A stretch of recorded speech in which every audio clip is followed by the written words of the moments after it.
축복합니다.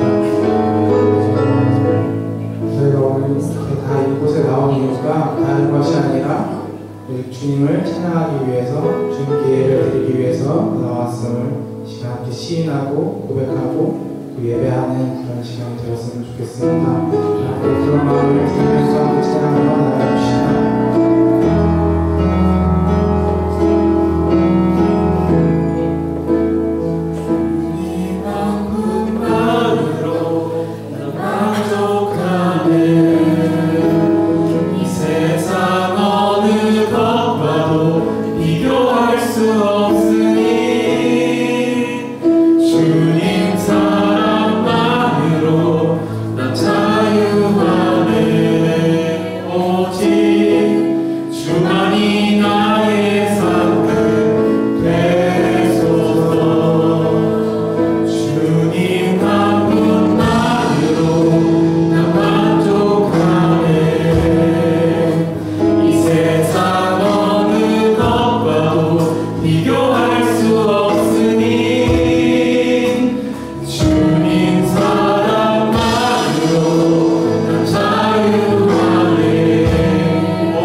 주님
공동체가 거룩한 주의 날에 한자리에 모일 수 있게 하시면 감사합니다. 함께 찬양하며 주를 예배할 수 있는 이 시간에 감사드렸고 온전히 이 예배에 몰입하며 지체 모두가 주를 만나는 시간 되게 하소서. 긍휼의 하나님, 우리의 모든 것을 아시는 하나님, 지난 한 주의 삶을 되돌아보며 주 앞에 나와 회개합니다. 주께서 내어주신 은혜가 한없이 크고 측량할 수 없음을 알고 있음에도 세상 속에서 이를 잊고 지냈던 시간들이 많았음을, 그리고 불평불만하며 감사하지 못했음을 고백합니다. 주께서 베푸신 은혜를 느끼며 살아가는 일상이 되게 하시며 부끄럽지 않은 주의 자녀로 살게 하소서. 주의 십자가 보혈을 아는 우리 자녀들이 조금 더 인내하고 조금 더 참으며 세상의 것들에 흔들리는 것이 아니라 주의 말씀과 주의 언약을 붙잡고 삶을 살아가게 하소서. 나를 믿으면 실망할 때가 옵니다. 가족이나 친구를 믿으면 또 이별할 때가 옵니다. 돈과 명예를 믿으면 사라질 때가 옵니다. 주 예수를 믿고 신뢰하고 의지하며 영원히 절망하지 않게 됩니다. 이 사실을 믿고 세상에서 크리스찬으로서 인내하며 담대하게 살아가게 하소서. 사랑의 하나님, 우리 교회 공동체를 위해 기도합니다. 우리 안에 교제가 넘치고 서로를 위함과 사랑이 더 커지도록 하시며 항상 저희와 함께하여 주세요. 교회를 위해 헌신하는 지체들, 사역에 힘쓰시는 성기인 분들에게 큰 힘 부어주소서.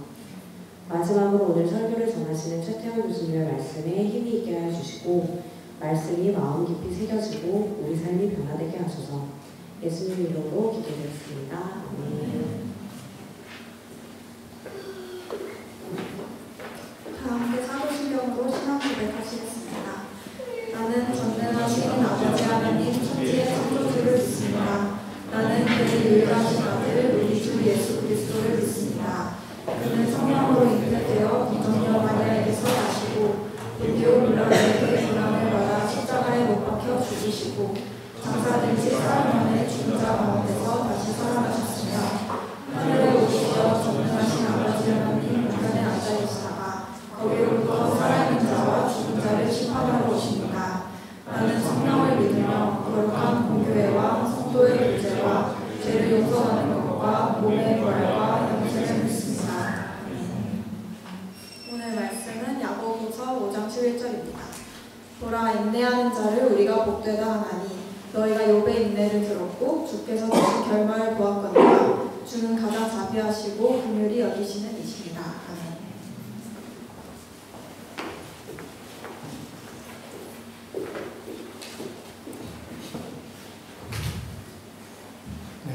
기도 드리겠습니다. 사랑의 주님, 이 자리에서 저희가 예배를 드리고 주님을 높여드립니다. 저희들 이 자리에 주님께 드릴 예물을 가지고 나왔습니다. 주님, 저희 예물과 저희 마음을 받아주시고 주님의 뜻이 이 땅에 이루어지게 하옵소서. 예수님 이름으로 기도합니다. 여러분, 우리는 이 세상을 살아가면서 참아야 할 때가 많이 있습니다. 옛말에 참을자 3번이면은 사람도 살린다, 그런 얘기가 있죠. 그럼 오늘 주일입니다. 여러분들 이렇게 주일 예배에 나올 때 이를 악물고 나오는 그런 경험 있으신가요? 사람 때문에, 혹은 그냥 교회 때문에, 혹은 몸이 안 좋아서 너무 바쁜데, 그리고 오늘은 그냥 왠지 정말 가기 싫은데 그냥 꼭 참고 나온 경험 아마 한두 번쯤은 있으실 것 같습니다. 저도 있습니다. 근데 왜 나오셨어요? 무엇 때문에 참으셨나요? 아마도 예배를 드린다는 것은 내 상황이 어떻든 인내할 가치가 있는 행동이라고 생각하셨기 때문일 것으로 짐작합니다. 여러분, 이제 이 자리에 많은 분들이 석박사 이상의 학위과정을 밟고 있거나 또 밟은 경험이 있습니다. 대학원 학위과정을 한마디로 하라 그러면 뭐라 그럴 수 있을까요? 네, 역시, 네, 맞습니다. 그렇죠. 네. 우스갯소리로 그런 거 있죠. 이 여학생분들한테는 이렇게 딱 어울리는 농담을 하는데, 남학생들한테 박사과정을 한 번 더 할래? 군대를 한 번 더 갔다 올래? 이런 게 질문이 되는 그런 과정이라고 할 수 있는 거죠. 네. 여러분, 직장도 그렇죠. 직장도 마찬가지입니다. 옆에 있는 두 사람과 기약 없이 함께 일해야 되는 상황. 도대체 무슨 의미인지 알 수 없는 그런 일들을 매일 계속 해나가야 하는 상황이 있습니다. 오죽하면 월요병이라는 일도 생겼죠. 예.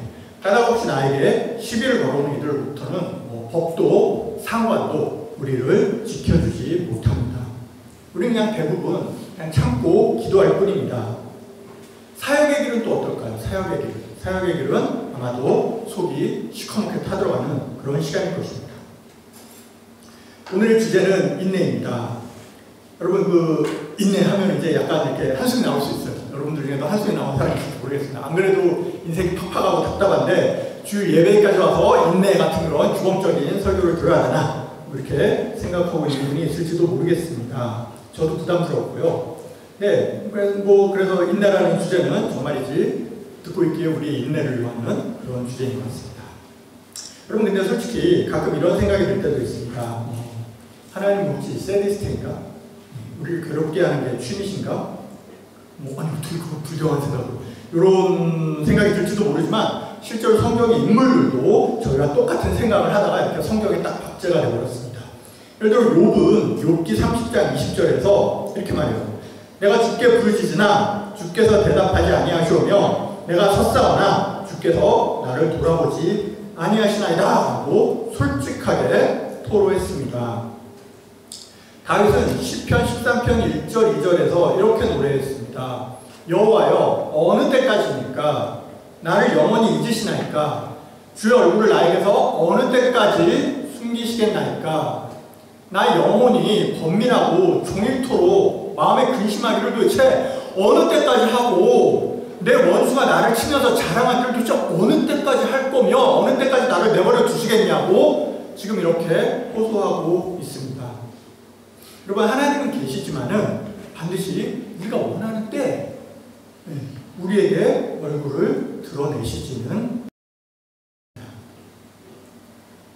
그럼에도 불구하고 혹은 그래서 우리는 인내에 대해서 이야기하지 않을 수 없습니다. 여러분 공장이나 사무실 이런 데서 고된 노동을 하는 사람들을 동기부여하는 경영학적 방법이 뭔지 아시나요? 네, 바로 자신의 노동이 조직의 결과물에 어떻게 공헌하고 있는지를 이렇게 설명을 해주는 겁니다. 네, 좀 더 일반적으로 이렇게 말하자면 지금 자신이 참으면서 하고 있는 일이 도대체 이렇게 큰 그림에서 봤을 때 무슨 의미가 있는 것인지 그걸 알려주는 것입니다. 그걸 알고 나면 자기도 자신의 노동의 의미가 뭔지 이해가 되니까 그 힘든 시간을 더 견딜 수 있다는 겁니다. 물론 이런 관점이 이렇게 사람의 뭔가 열심을 짜내려는 관점이긴 해요. 굉장히 경영학적 관점이긴 한데요. 여러분들 우리가 원하는 시간과 하나님이 계획하신 시간 사이에 그 차이가 있다면은 그래서 인내해야 한다면 우리가 그 의미는 알고 인내하지 않겠나 싶습니다. 오늘의 주제는 그래서 인내입니다. 여러분 성경은 인내의 가치를 다양한 방식으로 말하고 있습니다. 우선 성경은 인내한 인물들을 끊임없이 우리에게 상기시킵니다. 야고보 사도는 야고보서 5장 11절에서 이제 오늘 주제 구절이죠. 우리에게 보라 인내하는 자를 우리가 복되다 하나니 너희가 욥의 인내를 들었고 주께서 주신 결말을 보았거니와 주는 가장 자비하시고 긍휼히 여기시는 이시니라 라고 하면서 욥의 인내를 상기시킵니다. 아까 우리가 읽었던 구절처럼 욥은 하나님을 원망하기도 했지만 끝까지 인내했고 그래서 주께서 주신 결말을 보았어요. 그 결말이 뭐였죠? 네. 새로운 가족들이 2배나 생겼고 재산이 2배 늘고 이런 결말을 우리가 보았습니다. 자, 아브라함도 이제 인내 인물로 손꼽힙니다. 히브리서 6장 15절은 아브라함에 대해 이렇게 말합니다. 그가 이같이 오래 참아 약속을 받았느니라. 아브라함이 오래 참아서 받은 약속은 뭐였을까요? 다 기억나시죠? 외아들 이삭을 드디어 100세 얻은 거죠. 그리고 그 이삭을 통해서 하늘의 별처럼 많은 민족을 이루게 하리라 하신 말씀이 그대로 이루어진 것입니다. 우리가 아브라함 하면 믿음의 조상이라고 얘기를 하지만 사실은 인내의 조상이라고 해도 같은 말이라고 할 수 있겠습니다. 그리고 누구보다도 예수님이 이제 인내의 표본입니다. 히브리서 12장 2절에서 3절은 예수님을 이렇게 묘사합니다. 믿음의 주요 또 온전하게 하시는 이 예수를 바라보자. 그는 어떤 분이었어요? 그 앞에 있는 기쁨을 위하여 십자가를 참으사 부끄러움을 개의치 아니하셨죠. 그랬더니 하나님 보좌 우편에 앉으셨다고 말씀하고 있습니다. 그러면서 너희가 피곤하여 낙심하지 않기 위해서 이제 죄인들이 이같이 자기에게 거역한 일을 참으신 일을 생각하라 라고 말씀합니다. 여기서 예수님은 두 가지를 인내하신 거죠. 하나는 죄인들의 행위를 인내하신 겁니다. 다른 하나는 십자가입니다. 그리고 그 결과는 기쁨과 부활입니다. 반면 인내에 실패한 인물들도 자세히 묘사됩니다. 우선 대표적인 인물 사울왕입니다. 사무엘상 13장 8절 9절에는 이제 블레셋과 전쟁으로 이렇게 대치 중이던 사울이 이제 사무엘이 사울에게 이래 동안 기다리고 있어요. 근데 사울이 이렇게 기다리고 있는데 사무엘이 이래가 지나도 오질 않으니까 백성들이 흩어지기 시작했습니다. 같이 싸워야 될 백성들이 흩어지기 시작하니까 사울이 기다리지 못하고 이렇게 제사를 드리는 장면이 나옵니다. 사무엘이 길갈로 오지 아니하매 백성이 사울에게서 흩어지는지라 사울이 이르되 안되겠다. 번제와 화목제물 이리로 가져오라 하여 자격이 없는 사람이 하나님께 번제를 드렸던 것입니다. 일찍이 출애굽했던 이스라엘 백성들도 인내에 실패한 사례로 등장합니다. 출애굽기 32장 1절은 모세가 이제 십계명을 받으러 시내산에 올라갔잖아요. 한동안 소식이 없었습니다. 그러자 이스라엘 백성이 인내하지 못하는 모습을 이렇게 보여줍니다. 백성이 모세가 산에서 내려오미 더딤을 보고 아론에게 이르러 말하되 일어나라 우리를 위하여 우리를 인도할 신을 만들라. 이 모세 곧 우리를 애굽 땅에서 인도해낸 사람은 어찌 되었는지 알지 못함이니라. 그래서 그새를 못 견디고 결국 금송아지를 만들었죠. 자, 여러분들 이렇게 인내하지 못한 결과는 무엇이었나요? 사울이라는 개인에게나 출애굽한 이스라엘 백성에게나 둘 다 멸망이었습니다. 여러분 인내는 당연한 덕목인 것은 분명합니다. 이거를 뭐라 그럴 사람은 없겠죠. 하지만 그렇다고 해서 인내가 무보수나 열정페이는 아닙니다. 분명히 보상이 있습니다. 그것은 생명입니다. 인내하지 못한 결과는 죽음입니다. 사도 바울은 로마서 5장 3절에서 우리가 환난 중에도 즐거워하나니 이는 환난은 인내를, 인내는 연단을, 연단은 소망을 이루는 줄 알미로다 라고 말했습니다. 여러분들 우리는 우리에게 처한 환난이 우리를 죽일 것처럼 겁을 먹지만은 사실 우리를 죽이는 것은 인내로 연결되지 못한 환난입니다. 인내로 연결된 환난은 우리를 소망까지 이끌어 가는 것입니다. 인내에 대한 가장 유명한 구절을 할 만한 이 로마서 5장 3절의 구절을 다시 보자면 인내는 결국 되어감의 모습입니다. 인내는 단순히 분노 조절 잘해 같은 이런 순간의 심리나 태도 이런 것들을 넘어서는 거죠. 그것은 하나의 삶의 자세입니다. 시편 130편 5절에서 8절은 삶을 살아가는 신자의 마음을 이렇게 노래합니다. 나 곧 내 영혼은 여호와를 기다리며 나는 주의 말씀을 바라는도다. 이게 보초서 본 사람 알 것 같아요. 파수꾼이 아침을 기다림보다 내 영혼이 주를 더 기다리나니 참으로 파수꾼이 아침을 기다림보다 더하도다. 이스라엘아 여호와를 바랄지어다. 여호와께서는 인자하심과 풍성한 속량이 있음이라. 그가 이스라엘을 그의 모든 죄악에서 속량하시리로다. 여러분들 여호와를 기다리는 마음이 파수꾼이 아침을 기다림보다 더 간절하다고 노래합니다. 여러분 누구나 무언가를 간절히 기다려본 경험이 있을 것입니다. 그 무언가가 하나님인 삶, 하나님을 매일 간절히 기다리는 삶, 그것이 인내로 채워진 삶입니다.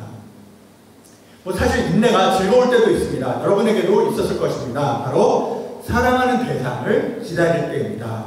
사도 바울은 고린도전서 13장 4절에서 사랑은 오래 참는다고 했습니다. 창세기 29장 20절은 야곱이 라헬을 위하여 7년 동안 라반을 섬겼으나 라헬이죠. 라헬을 사랑하는 까닭에 7년을 며칠같이 여겼더라. 이제 야곱이 라반이라는 외삼촌 집에 살면서 라헬을 좋아해서 라헬과 결혼하기 위해서 얘기를 했더니 이제 7년을 나를 위해서 봉사해라 그래서 7년을 며칠같이 봉사를 했던 거죠.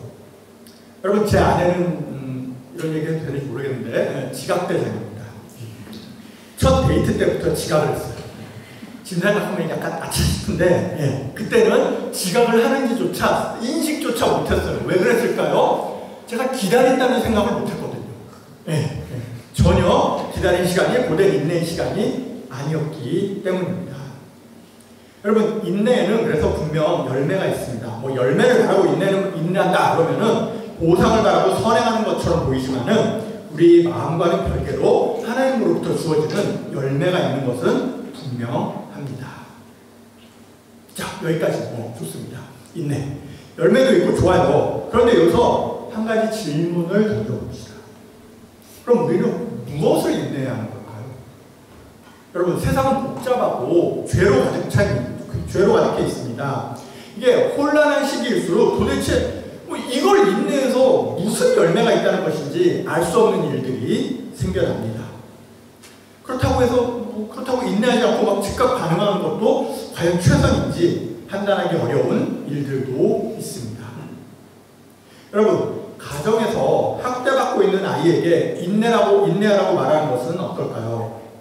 여러분 중에 손윗 사람이 여러분을 부당하게 대하는데 무조건 일단 인내하라고 한다면 어떨까요? 부패한 권력자들이 우리의 삶을 억압할 때 우리는 도대체 어떻게 해야 하는 걸까요? 인내는 좋습니다. 그런데 과연 무엇이 인내할 만한 가치가 있는 것일까요? 우선 인내할 가치가 없는 것들을 생각해 봅시다. 먼저 학대, 착취, 억압 이런 것으로 표현되는 다양한 형태의 폭력입니다. 출애굽기 3장 9절 10절에서는 여호와 하나님이 모세에게 애굽으로 가서 이스라엘을 데리고 나오라고 하면서 그 이유를 애굽의 학대라고 밝히고 있습니다. 이렇게 얘기하죠. 이제 가라. 이스라엘 자손의 부르짖음이 내게 달하고 애굽 사람이 그들을 괴롭히는 학대도 내가 왔다 라고 말씀하십니다. 이사야 61장 1절에서 이사야 선지자는 다가올 메시아가 하실 일을 다음과 같이 예언합니다. 여호와께서 내게 기름을 부으사 가난한 자에게 아름다운 소식을 전하게 하려 하심이라. 그리고 나를 보내사 마음이 상한 자를 고치며 포로된 자에게 자유를, 갇힌 자에게 노임을 선포할 것이다 하셨어요. 메시아가 할 일은 병에 묶인 자, 가난한 자, 포로된 자, 갇힌 자에게 자유를 주는 일입니다. 이런 노임과 자유는 반드시 마지막 날에 이르러서야 받기를 기대하고 인내해야 할 것들은 아닙니다. 물론 마지막 날에 온전히 받을 수 있죠. 하지만 그때까지 무조건 기다려야 하는 것들은 아니에요. 우리가 하나님 나라가 이 땅에도 이루어지소서라고 기도할 때 우리는 이러한 자유를 선포하는 일에 인내할 필요가 없습니다. 마찬가지로 우리 역시 누군가를 이렇게 억압하는 행동을 해서도 안 되겠죠. 여러분, 조직 생활을 하다 보면 이런 학대나 착취나 억압을 자연스럽게 경험하게 됩니다. 비록 그것이 불법적이거나 심한 경우가 아니라 하더라도 조직이란 것이 본질적으로 개인의 자유를 이렇게 제한해서 집합적인 목적을 달성하게 하는 어떤 기계이기 때문에, 사회적 기계이기 때문에 부분적으로 학대나 착취나 억압이 발생합니다. 더더군다나 동일한 상황에서도 각자 감수성이 다르기 때문에 그것을 다르게 느낄 수 있어요. 다만 정상적인 조직이라면 이런 것들을 줄일 수는 있겠죠. 근데 줄어들지 않거나 오히려 늘어나거나 줄어들 것이라는 가능성을 기대할 수 없는 조직이라면 문화적으로 이미 멍들었거나 사업이 기울어가거나 리더가 악하거나 하는 등의 문제가 보통 발견이 됩니다. 이런 상황에서 조직에 머무는 것은 인내의 미덕 때문이 아니라 보통 다른 이유들 때문이겠죠. 어쨌든 학대나 착취, 억압 자체를 인내할 필요는 없다는 것입니다. 두 번째, 다른 사람의 고통을 덜어줄 수 있는 상황에서 우리가 또 인내할 필요는 없습니다. 이런 건 인내라고 부르기에는 좀 어폐가 있겠죠. 만일 우리가 약간의 노력이나 용기만으로 다른 사람들의 삶을 크게 개선할 수 있는 상황이라면 그 사람에게 인내를 요구하거나 우리가 그러한 행동을 일부러 자제할 필요는 없는 것입니다. 누가복음 18장 5절에는 타인의 고통에 대해서 무감하다가 뒤늦게 반응하는 불의한 재판장의 비유가 나옵니다.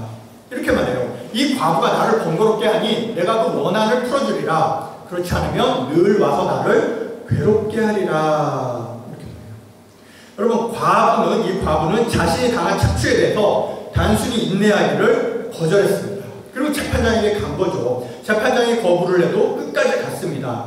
이 재판장은 반면 쓸데없는 인내를 하다가 뒤늦게 올바른 마음을 정한 것입니다.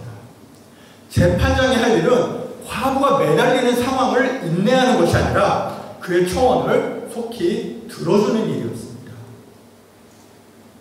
자, 세 번째, 인내에 다소 거짓된 형태가 있습니다. 바로 회피입니다. 대표적인 예가 사무엘을 키운 엘리 제사장입니다. 엘리 제사장에게는 홈리와 비나스라는 두 아들이 있었는데 그들은 악행을 행하고 있었어요. 얼마나 악행을 행하는지 사무엘상 초반에 이들의 악행이 기록됩니다. 그리고 사무엘상 2장 23절 24절에는 엘리가 두 아들을 딱 요 정도로 꾸짖는 그런 기록이 나옵니다. 너네 어째서 이러고 있냐? 내가 너희 악행을 모든 백성을 위해서 듣고 있잖아. 얘들아, 그러지 마라. 내게 들리는 소문이 좋지 않아. 너희가 여호와의 백성으로 범죄하게 하는도다. 여러분, 이 맥락을 읽어보면, 지금 이 워딩이 어쨌든 이 맥락을 읽어보면요, 엘리 제사장이 이 두 아들에게 무력합니다. 본질적으로 이 엘리는 두 아들을 통제하지 못하고 평생 이 문제를 회피하고 있었습니다. 이건 인내가 아니에요.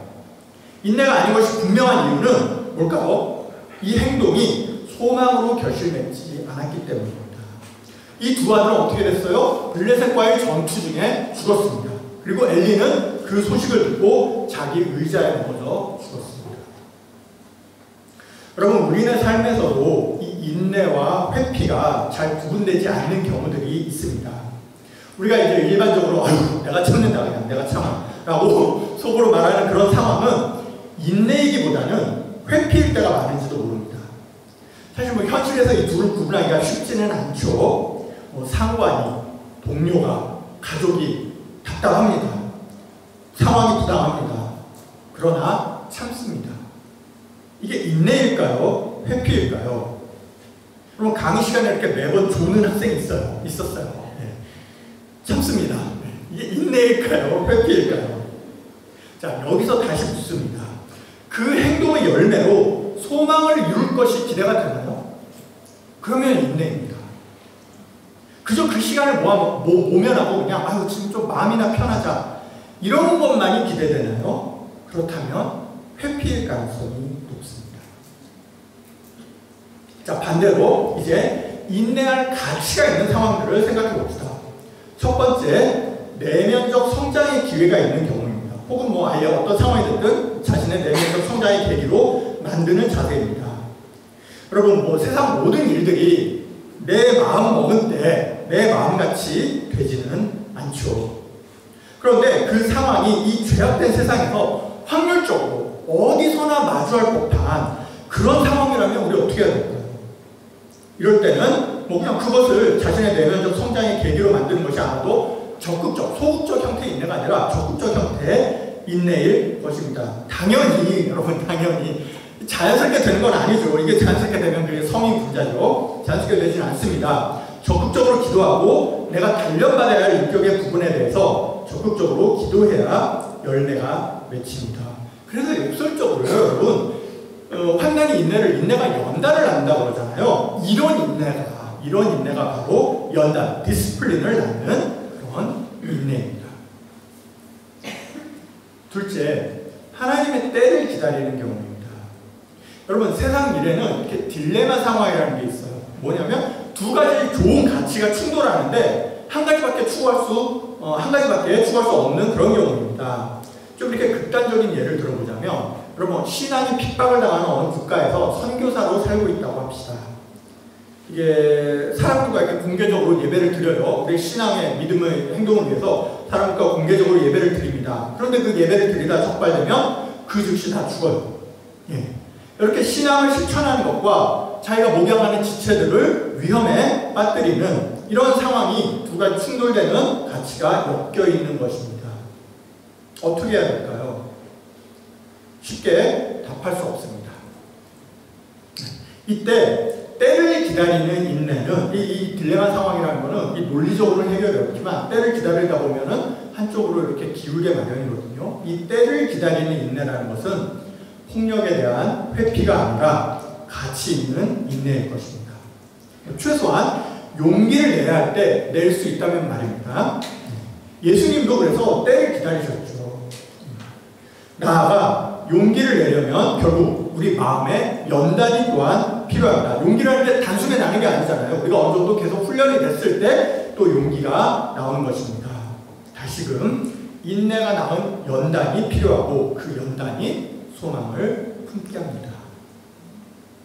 셋째, 때로는 우리에게, 때로는 아니죠, 언제나 우리에게는 주어진 삶이 있습니다. 20세기 초에 독일의 사회학자 막스 베버는 기독교인의 인내에 관심이 많았던 것 같아요. 이 사람이 프로테스탄트 윤리와 자본주의 정신이라는 책을 썼는데요. 이 책에서 서구 자본주의가 성장한 배경에는 기독교 특유의 소명과 체념의 덕목이 있었다고 말합니다. 20세기 초에 이제 전 세계를 돌아보니까 주로 기독교계 국가들이 산업적으로 성장을 많이 한 거예요. 그럼 기독교 안에 뭐가 있길래 하고 들여다봤더니 소명과 체념이 있더라는 것입니다. 보통 우리가 근면이라고 불렀던 그런 것들인데요. 기독교인들은 자신들의 삶과 직업을 하나의 소명의 자리라고 인식한다는 것입니다. 이제 소명을 영어로 하면 콜링이잖아요. 우리가 보통 말하는 콜링이죠. 네. 하나님이 부르신 자리라는 거예요. 그럼 어때요? 내가 지금 일하고 있는 것이 하나님의 자리다라고 한다면 어떻게 돼요? 예. 그 자리가 아쉽고 부족하고 좀 불만이 있더라도 인내하게 됩니다. 또한 그 자리의 한계에 머무는 것을 체념이라고 했습니다. 그러니까 체념이라는 건 이렇게 두 손을 들어들고 에라 모르겠다 이러는 것이 아니라 그 자리에 만족하기로 결심하는 행동을 의미합니다. 예를 들어보면 공무원이 체념을 한다는 건 무슨 의미일까요? 공무원이라는 소명을 받았어요. 그리고 공무원이 됐어. 공무원이 체념을 한다는 의미는 복지부동하고 이렇게 민원 처리를 안 하고 이런 얘기가 아니라 공무원의 본분에 따라서 정치 활동을 자제하고 입이 근질근질해도 정치적인 이야기는 안 하고 개인 감정 대신에 모든 사람을 공평무사하게 다루는 그런 것을 의미합니다. 저는 이런 소명이나 체념이 반드시 이 시대에도 막스 베버가 생각하는 것처럼 하나님께서 우리에게 원하시는 것이라고 말할 수 있는지는 확실하기 어렵습니다. 시대가 조금씩 달라지고 있는 것이니까요. 하지만 기독교적 전통이 분명 그런 성향이 있는 것은 분명한 것 같습니다. 그래서 오늘 나누고 싶었던 말씀은 인내할 가치가 있는 것들을 인내하고 그렇지 않은 것들을 분별하자는 것이었습니다. 예수님은 바리새인들은 참지 않으셨어요. 아니면 아직 믿지 못하는 이들은 참으셨습니다. 예수님은 분별하셨습니다. 마지막으로 여러분, 세상에는 의도적인 회피가 아니라 우리의 행위로는 어쩔 수 없는 거대한 악의 상황들이 있습니다. 전쟁이나 오랜 가뭄으로 인한 기한, 조직적인 인신매매와 노예노동, 독재적으로 이런 것들은 우리가 일상에서 무슨 미시적인 선택을 한다고 해서 당장 상황을 바꿀 수 있는 그런 것들이 아닙니다. 그렇다고 인내가 최선의 대응인 상황도 아니죠. 이런 것들을 인내하고 있을 수 있나요? 그렇지 않습니다. 이런 상황에서 우리는 무엇을 해야 할까요? 우리 교회가 자주 하진 않지만 부흥이라는 찬양 있죠. 이 땅에 황무함을 보소서 하늘의 하나님 긍휼을 베푸시는 주여라고 노래합니다. 요한계시록 21장 4절은 새 예루살렘에서 비로소 모든 눈물을 그 눈에서 닦아주시니 다시는 사망이 없고 애통하는 것이나 곡하는 것이나 아픈 것이 다시 있지 아니하리니라고 말합니다. 이제 이런 거대한 사회적 문제에 대해서 인내라는 것은 개인적 차원을 넘어서 사회적 차원 그리고 구원사적 차원에 이르는 태도입니다. 그때까지 우리는 인내하고 싸우고 하나님을 기다려야 합니다. 자, 이제 말씀을 마무리하겠습니다. 하나님은 모든 선한 것들의 창조자시죠. 그래서 인내 역시 하나님으로부터 왔습니다. 하나님은 우리를 향하여 오래 참으시는 분입니다. 베드로 사도는 베드로후서 3장 9절에서 이렇게 얘기해요. 주의 약속은 어떤 이들이 더디다고 생각하는 것 같이 더딘 것이 아니라 너희를 대해서 오래 참으사 아무도 멸망하지 않고 다 회개하기에 이르기를 원하기 때문에 더딘 것이다 라고 말씀하고 있습니다. 여러분, 신앙인으로서 믿는 사람으로서 우리는 두 가지 관점을 가지고 살아가죠. 하나는 이 현세를 향하고 있고 다른 하나는 저 내세를 향하고 있습니다. 여러분, 인내는 현세 상황들에 대한 것만은 아닙니다. 내세를 향하는 눈을 뜨고 인내의 의미를 생각하면 그것은 단순하게 요약할 수 있습니다.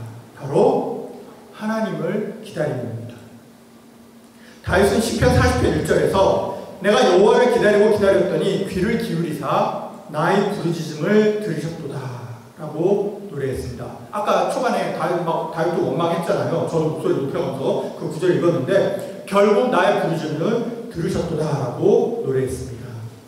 다른 시편 기자는 시편 42편 1절에서 하나님이여 사슴이 시냇물을 찾기에 갈급함같이 내 영혼이 주를 찾기에 갈급하니이다 라고 노래했습니다. 저는 오늘따라 이렇게 되게 찬양 준비하는 시간이 기다려졌어요. 굉장히 육체적으로 피곤하고 정신적으로 그랬는데 오늘 찬양 시간이 기다려지면서 세상 기억이 났습니다. 아, 내가 고등학생 때 그리고 대학생 때도 그렇고 이렇게 예배를 기다렸었구나 라는 생각이 들었어요. 네. 로마서 8장 25절은 만일 우리가 보지 못하는 것들을 바라면 참음으로 기다릴지니라 라고 공면합니다. 네. 보는 것들을 바라면 굳이 참을 필요 없어요. 움직이면 됩니다. 지금 이 사회에서는 움직이면 보통 가질 수 있어요. 그러나 우리가 신앙인으로서 보지 못하는 것들을 바란다고 한다면 참음으로 기다려야 할 것입니다. 궁극적 인내라는 것은 하나님의 나타남을 기다리는 것입니다. 여러분, 전도서 3장 11절은 말씀합니다. 저 힘들 때마다 이 구절을 묵상하는데요. 이렇게 말씀하세요. 하나님이 모든 것을 지으시되 때를 따라 아름답게 하셨고 또 사람들에게는 영원을 사모하는 마음을 주셨느니라. 그런데 하나님이 하시는 일의 시종을 사람으로 측량할 수 없게 하셨도다. 여러분, 우리는 하나님이 하시는 일의 시종을 알 수 없는 피조물입니다. 그렇기에 피조물로서의 첫 번째 덕목이 도출되는데 그것이 바로 인내입니다. 우리는 하나님을 기다리는 것입니다. 네. 여러분, 같이 찬양하십시다. 목마른 사슴 시냇물을 찾아 헤매듯이 찬양하면서 우리 하나님을 바라고 기다리는 우리의 인내의 시간이 힘들고 고된 시간이 아니라 정말 하나님을 온전히 기다리는 기쁨의 시간이 되게 해달라고 같이 찬양하십시다.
예수님 이름으로 기도합니다. 아멘.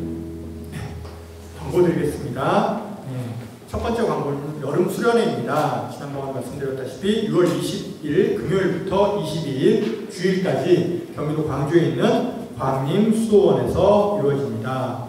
이제 주강사님이 정해 주셨는데요. 시간교회 이정규 목사님입니다. 하나님 나라 지금 이곳에서라는 주제로 이제 말씀을 전해주실 거고요. 방성리 목사님의 특강도 있을 예정이라고 합니다. 그리고 이제 오전 예배 중심으로 수련을 준비하고 있는데 저희 대학원 예배에서도 혹시 수련 준비로 봉사하고 싶으신 분 있으시면 자원해서 말씀해 주시면 감사하겠습니다.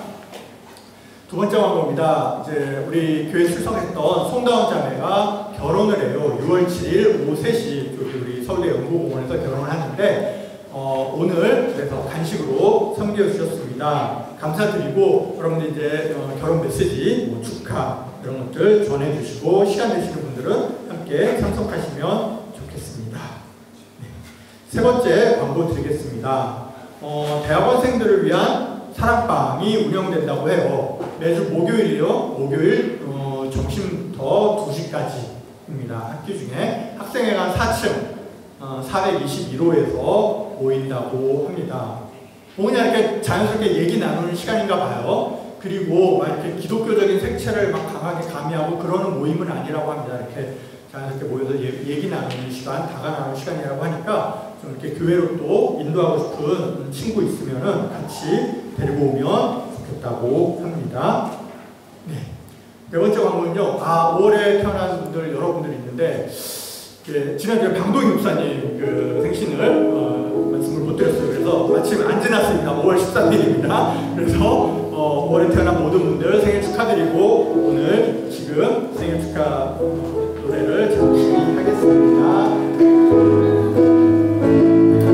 네, 생일자 신분들 앞으로 나와주시면 감사하겠습니다.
안녕하세요. 네, 저는 사실 원래 그 오전 예배 드리고 있다가 오늘은 시간이 있어서 좀 있어서 오늘 오후 예배 풍기로 왔었고요. 네, 저는 사실은 2015년에 서울에 수력 대학원을 왔다가 22년에 졸업을 하고 지금은 세종대학교에서 일하고 있고요. 그리고 김종수 교수님하고 김수민 사모님도 오후 예배 드리신다고 하셔서 한번 찾아뵈러 방문을 했습니다. 잘 부탁드립니다. 네.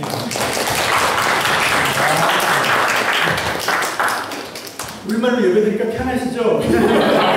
한국어라니까 느낌이 좀 다른가. 종종 뵙기를 기대하겠습니다. 네, 감사합니다.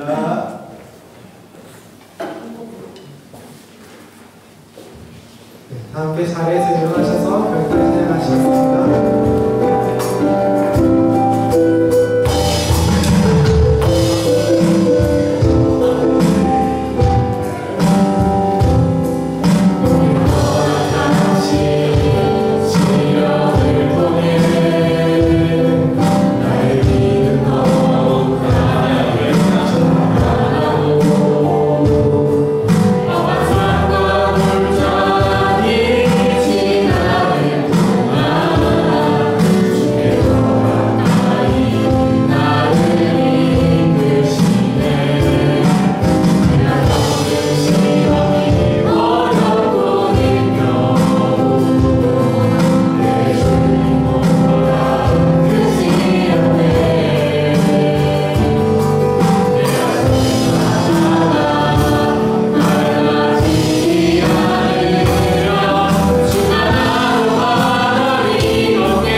축도하겠습니다. 지금은 우리 주 예수 그리스도의 크신 은혜와 하나님 아버지의 측량할 수 없는 크고 깊고 넓으신 그 사랑하심과 성령 하나님의 감화, 감동, 인도 충만하신 귀한 은혜가 비록 우리의 삶이 눈물과 또한 좌절과 고난과 또 힘겨운 그런 역경의 자리라 할지라도 우리가 하나님의 그 약속을 부여잡고 하나님을 바라보며 기다림으로 인내함으로 말미암아 하나님께서 우리에게 원하시는 삶의 그 자세와 또한 하나님의 그 형상을 닮아가는 그 인내를 온전히 이루어감으로 말미암아 하나님이 우리에게 원하시고 기대하시는 믿음의 사람으로 우리가 성장하고 성숙하기를 또한 바라시는 그 믿음대로 우리가 살아가기 원하며 결단하는 이 시간 함께 예배를 드린 우리 모든 믿음의 종들 가운데에 그들의 가정과 직장과 또한 연구와 앞으로의 삶의 모든 걸음걸음 가운데에 지금으로부터 영원토록 함께 계시기를 간절히 축원하옵나이다.